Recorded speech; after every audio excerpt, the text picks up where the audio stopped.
كل سنة وانتم طيبين، رمضان على ابواب. يلا بسرعة هاتي الفول بتاعك وندمس احلى فول، ولا نجيب الكيس ب7 جنيه ولا ب8 جنيه، وهتعملي فول في البيت فعلا. زبدة طري طري جدا وحلو وطعمه حلو وشبه بتاع بره بالظبط، مش هتفرقيه عن بره.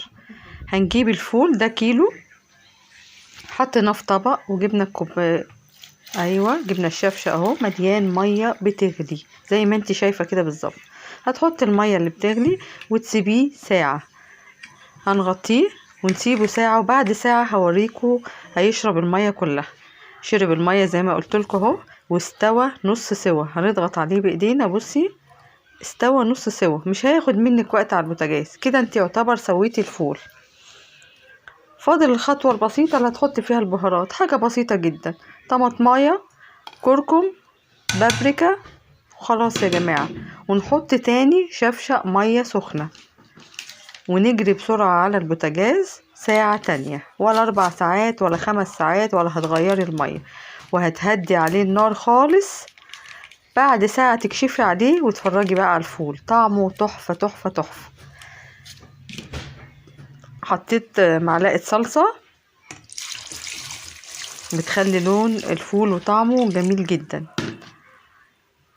ونجري على البوتاجاز وطلعناه بعد ساعة، واحلى فول يا جماعة. شايفين الجمال؟ هوريكم الفولية عاملة ازاي، مستوية جدا وطرية ومخدتش وقت. بص اللون عامل ازاي، مش هتفرقيه عن اللون بتاع بره بالظبط، ولا طعم بره في بيتك. بص التقل بتاعه مظبوط مظبوط مظبوط.